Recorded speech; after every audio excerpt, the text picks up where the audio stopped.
Cinema ఓహో! షూటింగులకి కోతులను అద్దెకిచ్చేటువంటి ఒక ఇది ఉండేది. ఒక హ్మ్. ఏజెన్సీ హ్మ్. మెడ్రాస్‌లో. దానిలో ఉండేవాడు ఈయన. ఈ కుర్రాడు చాలా చిన్న ఓకే పిల్లాడు. సార్. హ్మ్. హ్మ్. బ్రతుకు తెరువు కోసం హ్మ్.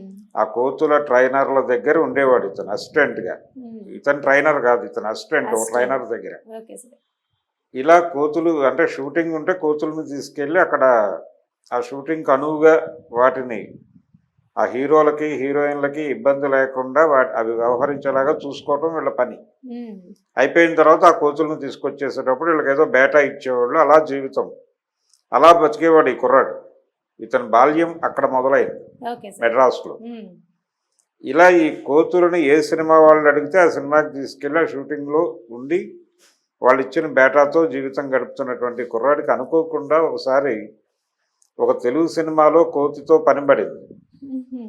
అది 'ముత్యాల ముగ్గు' సినిమా.